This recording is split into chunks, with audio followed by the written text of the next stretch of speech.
going on, everybody? It is July 19th, 2021, Monday, July 19th. I'm Dave Rubin. This is the Rubin Report Direct Message. Do me a favor, share our videos, subscribe to our channel, tap the notification bell, and see what happens. All right, we got a jam-packed show today, and I think I'm going to basically get right into it. First off, 4 stories for you. You're not going to believe this, people, but the Dems, the Democrats, they were saying very different things about the vaccine, say, a year ago than they're saying now. Has anything changed in the last year that might have changed their opinion on things? Is there a different guy in office, in the office of the presidency, over at the White House that might have flipped their opinions on all these things? We'll take a look. Then this one, we just added this story because I saw it about 5 minutes before we went live here. But Joe Biden was giving a press conference this morning. And, you know, he gives very, very controlled press conferences with very limited questions. And he knows who he's going to pick on beforehand. And I suspect he probably knows the questions. And he's got his note cards and the whole thing.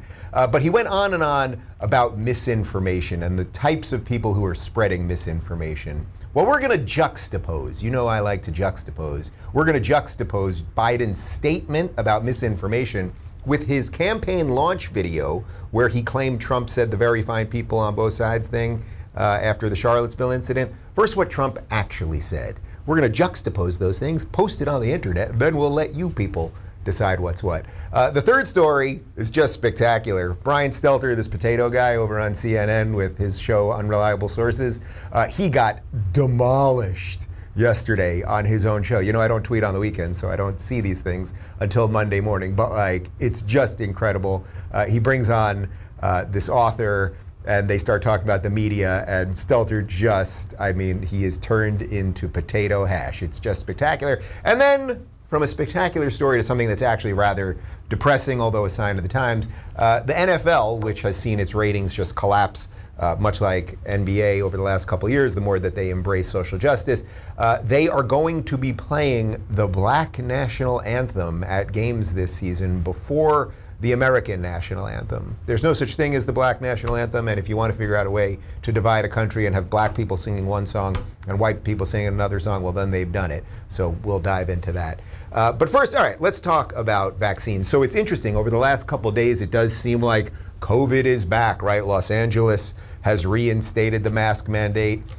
Maybe someone I know sitting in this very room right now is kicked out of a supermarket this morning for trying to go in without a mask. I'm not, laying any blame specifically, but anything's possible. The decision to put the mask mandate back in LA was done by one woman, this woman, Barbara Ferrer, who sort of looks like Skeletor's sister, just saying. And people have just sort of had it. But what I think is interesting about the sudden burst of now we have to worry about COVID again is there was suddenly a lot of talk in the last 10 days about elections again, right? People were talking about elections.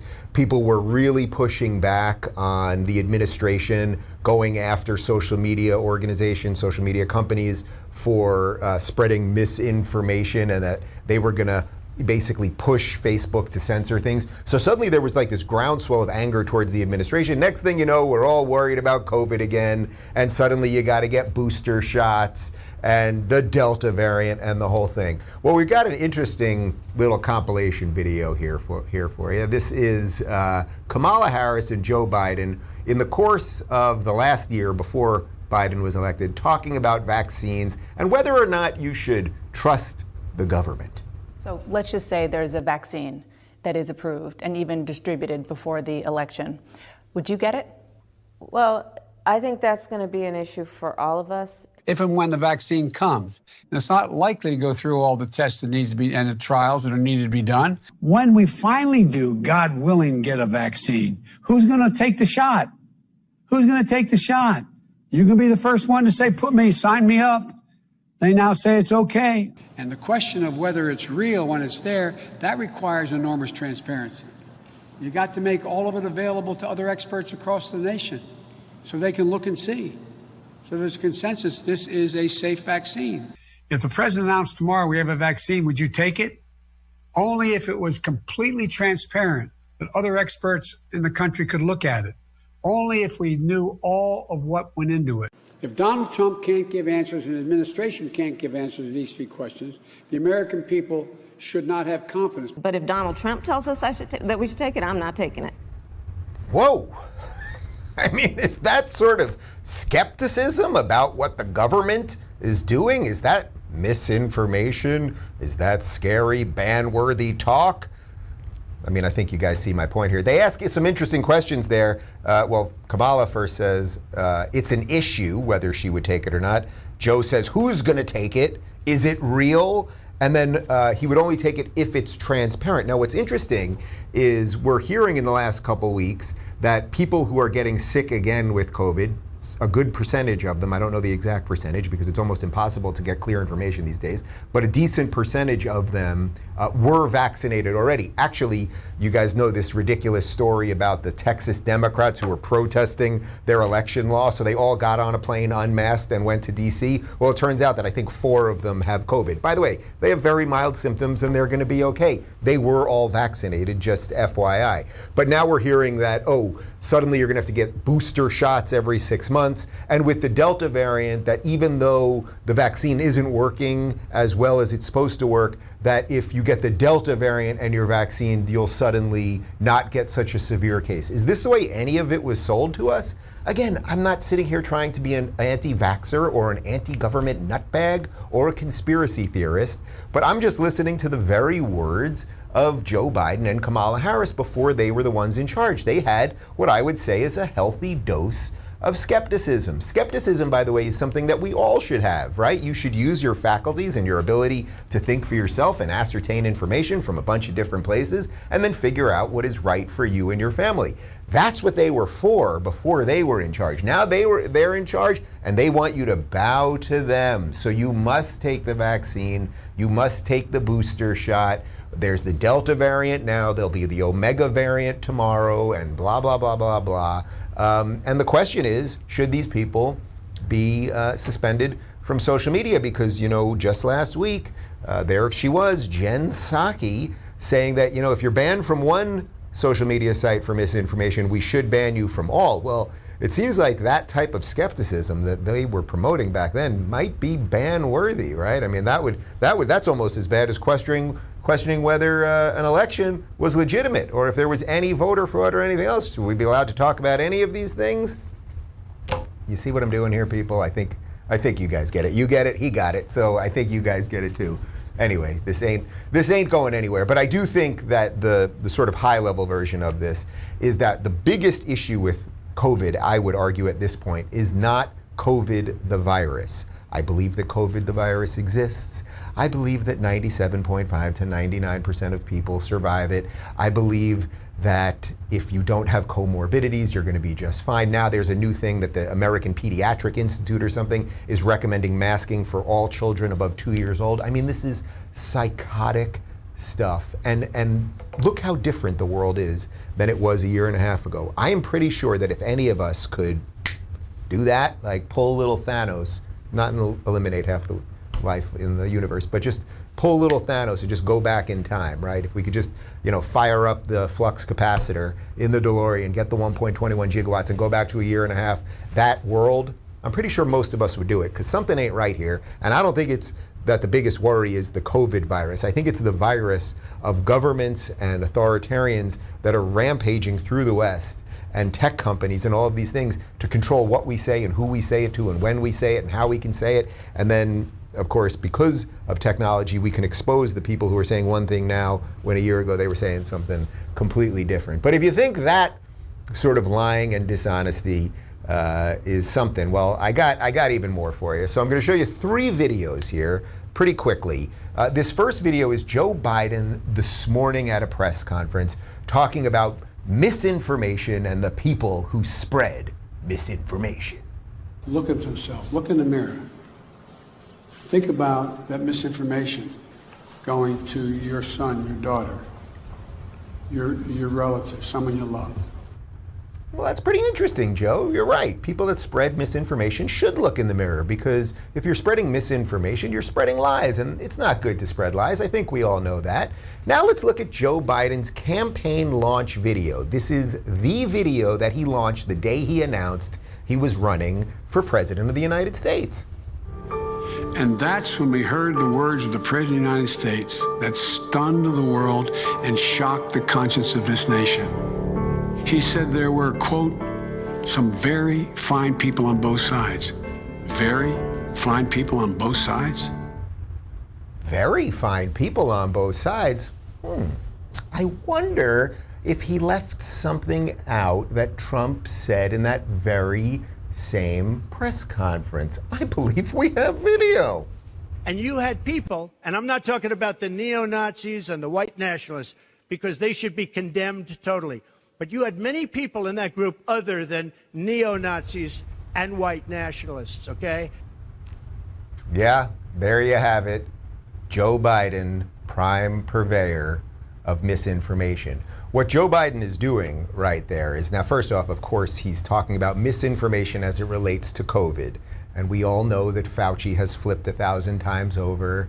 And we know that all the Democratic governors that were going out and partying at French Laundry or on boats or to Mexico or wherever while they locked their people down, that these people are all hypocrites.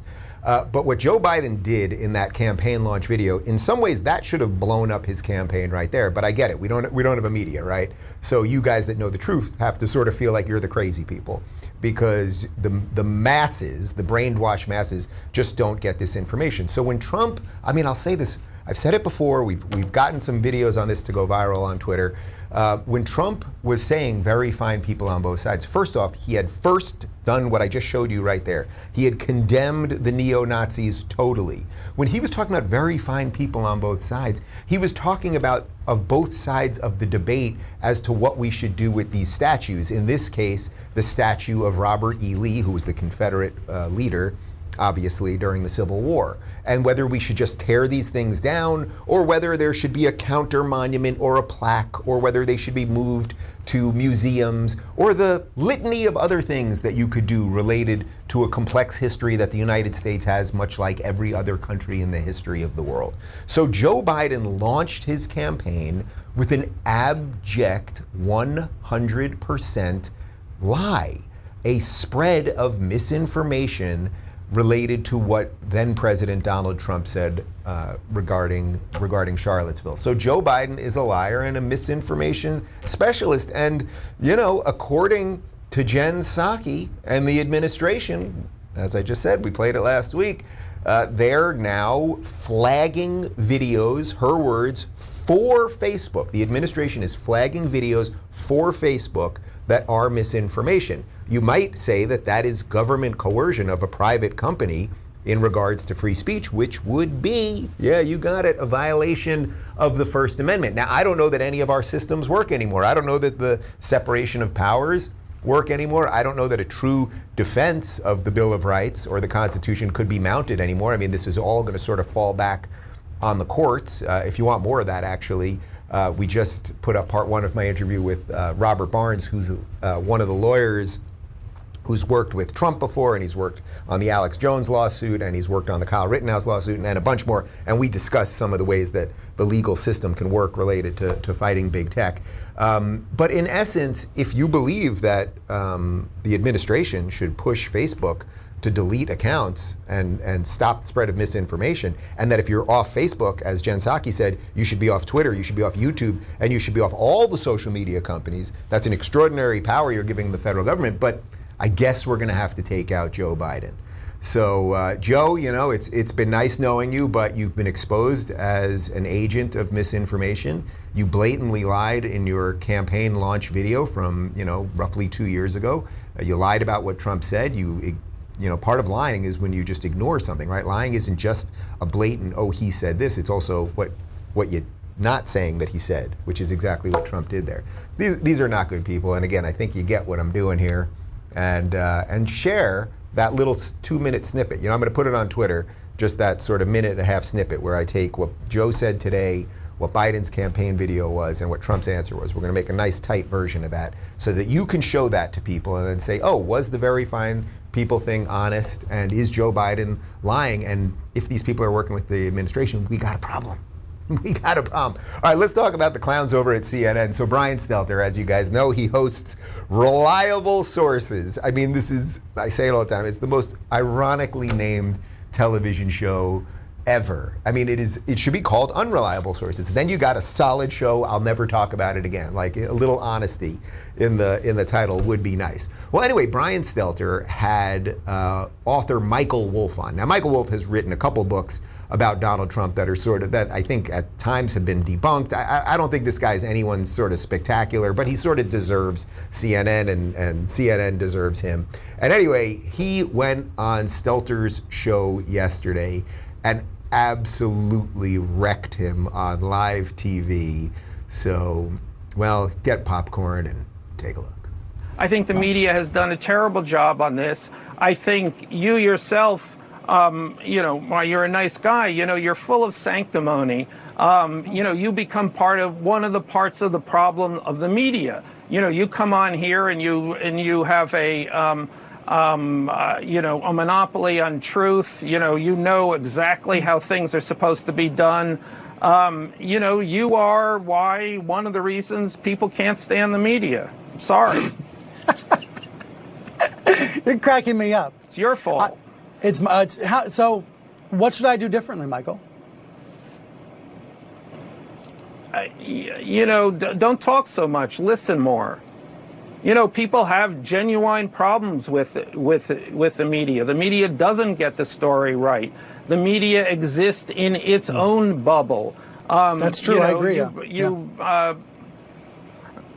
You got to stop. I mean, that last segment that I just had to listen to of all of the people saying the same old stuff. Also, you're incredibly repetitive. It's week after week. I mean, you're the flip side of Donald Trump.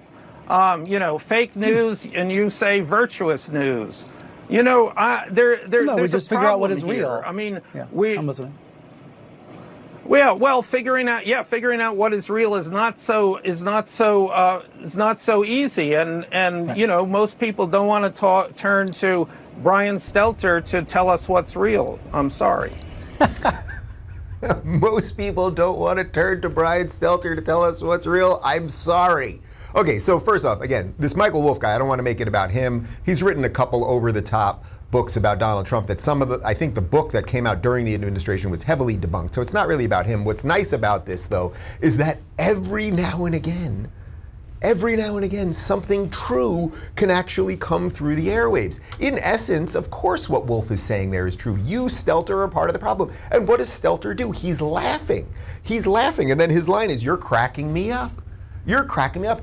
Imagine if I was on air with someone and they just started full-on assaulting my very integrity and everything that I do. You think I'd be ready to fight back? You think anyone with any wherewithal, with any belief in what they were doing, would actually push back? No, I am not that. I am not a fraud. I am not a liar, et cetera, et cetera. But Stelter's really got nothing. He's just got nothing. And then the way he talks about them being repetitive and everything else. So again, I know that their ratings are in the tank, and it's one of those things, how often do we have to expose them versus by talking about them, are we giving more air to them and that whole thing. But it is nice to know that there was some blue-pilled person that watches the Brian Stelter Reliable Sources program that was watching it yesterday morning that heard something somewhat true on CNN, because you ain't going to hear anything else true on CNN. Now, that all being said, we have a cracked team of researchers here and video editors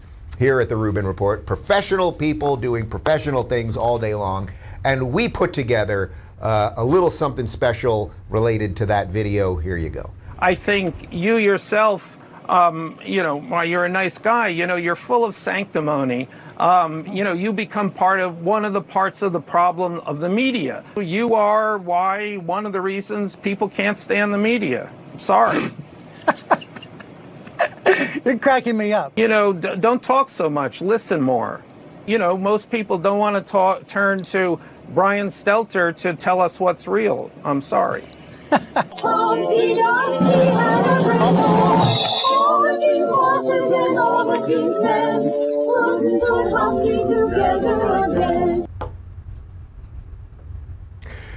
Look, you might say, Dave, you're above that. And the truth is no.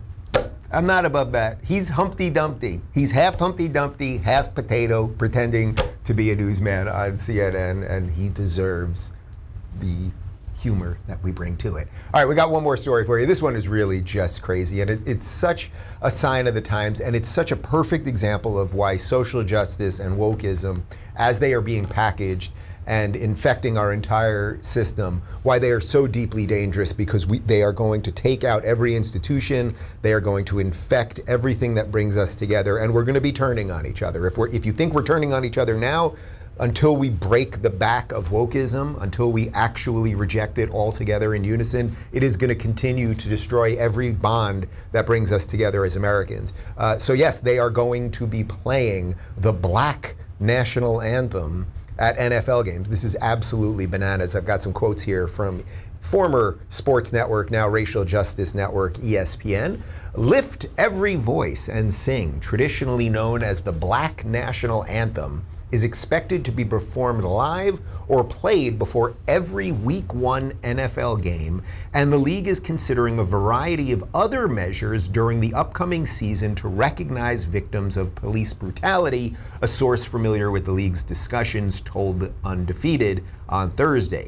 Having recently displayed increased awareness about problems of systemic racism, the NFL, in collaboration with the NFL Players Association, is also considering listing the names of victims on uniforms through decals on helmets or patches on jerseys. The NFL also may produce educational programs about victims, among other plans. Early last month, Commissioner Roger Goodell, in a video, admitted that the league had erred in how it handled peaceful NFL player protests of police brutality and systemic oppression. Goodell condemned racism and affirmed that Black Lives Matter, pledging his allegiance to the players in the battle for equal justice under the law. Also in June, the league revealed plans to increase its social justice footprint by pledging to donate $250 million over a 10-year period. Now, first off, I would like to say that Roger Goodell, you've got good in your name, you're a good man and you should step down, because as a white man, surely, Roger, there must be a black man who could do that job. So don't just be about diversity and inclusion. Let's get a black man in that job. You've got plenty of money. Go retire. Go move to wherever it is that old rich white people move. Play golf. Do your thing. Be a true wokester and social justice warrior. Joking aside, guys, this is so dangerous. This is so absolutely dangerous. First off, we have one national anthem. Let's just be very clear about that. We are a nation, and if we are one thing, it is Americans here. And it doesn't mean we have to agree on everything, obviously, but we now have a virus in the system that is here to destroy the whole damn thing. And just try to imagine. So you go to an NFL game, Week 1, right? And they play the Black National Anthem. Now, first off, is everyone supposed to stand for the Black National Anthem, or are only black people supposed to stand for it? Do I have to pledge allegiance to the Black National Anthem? Do I have to put my hand over my heart? So now are some people going to stand and some people are going to sit? And then what happens? And here's the really sort of insidious part of this thing. So, okay, they're going to play the Black National Anthem first. Now, first, also, just the phrase Black National Anthem. You could have a song that is sort of about black history or something like that, whether or not it should be played at a sporting event is a separate thing. But a Black National Anthem implies that they have a separate nation. And that is a big problem. We have one nation under God. It's in the documents, right? Okay. But the bigger problem is, okay, so they play the Black National Anthem. Now they're going to play the regular national anthem, the thing that we've been playing for hundreds of years before sporting events and other sort of big events here in America. Well, now, are the people that just pledged allegiance to the other national anthem, are they going to sit down? Are they not going to, put the hand over the heart? Are they not going to sing or recite or anything else? This is designed to rip us apart. And then, of course, the league, which is going to put $250 million over a 10-year period towards Black Lives Matter and other social justice causes. I mean, Black Lives Matter, which just came out in essence in support of the government of Cuba as it's repressing its people and is an avowed Marxist organization. I know they deleted that part from the website, but I think you guys know what's up. It's designed to destroy everything. So to be quite honest, if I was an NFL fan, I don't really care about football. It's not really my thing. I watch the Super Bowl, but like that's it. It's like, I'm kind of over it altogether. Like, it's not even worth watching that at this point. So let these things destroy themselves. And if a bunch of people who make millions and millions of dollars a year to play football want to sit for the national anthem, want to sing their special anthem, want to ignore the flag or turn their back to it, or all the series of things that you can do, this will just destroy us even further. There will be fans looking at other fans in the audience going, he's not singing the black national anthem. I mean, should black people in the crowd be allowed to yell at white people for not pledging allegiance to the black national anthem? Should white people be angry at black people who sang for the black national anthem but then sit for the regular national anthem? It's designed to divide and destroy. And I'm here to build and to make sure that we don't destroy this whole damn thing, and that's why I like that you're on this journey with me. Guys, part one of my interview with Robert Barnes, who is a spectacular lawyer, fighting the good fight on so many free speech fronts. We really get into the nitty-gritty on Trump's class action lawsuit against big tech, so you really want to check that out. Part one is up on YouTube right now. The full is up ad-free over at rubinreport.locals.com. And then later today, I am interviewing Larry Elder in studio. Now, I didn't mention it up top, but just this weekend, so you know that Larry Elder announced last Monday, a week ago today, actually, that he was running for governor of California. He filled out all the paperwork, campaign launched, he's actually getting some decent momentum. He had an absolutely ridiculous hit piece in the LA Times written on him, so you know that that's a sign that you're making some noise. Well, it came out, I guess, yesterday that somehow on the official list of 41 candidates that are running in the recall election, Larry's name is not on there. They are claiming that it is some bizarre technicality. He posted a video this morning saying that it is an absolute error and that he did do everything that they asked and everything else. So I'm going to interview him today. We're going to do a mini video that we will get up today addressing that. So I think I'm going to basically be the first person to be able to talk to Larry about that specifically. The rest of the interview will be out tomorrow and then throughout the week. Obviously, you know how I feel about Larry. If we have a chance to save California, then it's a guy like Larry Elder that can do it. And you would think, and I know I'm a glutton for punishment, so maybe you guys are wiser than me on this one. You would think that if a black man who is an upstanding member of society and everything else was running for governor and he was a lefty and then a strange technicality kept him out of the election, you'd think that the ACLU and all of the NAACP and Al Sharpton and the race baiters at MSNBC, they'd be all about screaming, wait a minute. The broken, evil machine, the election machine doesn't want this black man to run for governor. We must do something about it. Let's march. Let's link arms. They're stopping a black man from running. But you hear that? Ah, yes, those are crickets. We should have a cricket sound from now on. Can we get the cricket sound? Those are crickets because, of course, they don't want Larry Elder in the race, and California is so deeply corrupt that maybe they're going to get him on this technicality. You have a deeply, deeply corrupt state, so it's like they know there's one guy who's a threat, right? It's not Caitlyn Jenner that's a threat. There's one legit threat who has name recognition and who has a broad base and is a media superstar and everything else, and they may try to get him on this technicalities. Anyway, we will discuss it later today, and if you want to play along with everything else that I'm doing, join us at rubinreport.locals.com. Oh, and then later this week, I will be at Freedom Fest for a couple days going to South Dakota for Freedom Fest. I'm looking forward to that, and I think Larry Elder is going to be there, and some of my other friends are going to be there, Ayan Hersey Ali and Michael Shermer and a bunch of other people, and I'm giving a couple talks on Thursday. Is that right? Couple talks on Thursday, so I hope to see some of you guys there. Anyway, have a great day, everybody. Let's kick off the week on the right foot, and I'll see you tomorrow.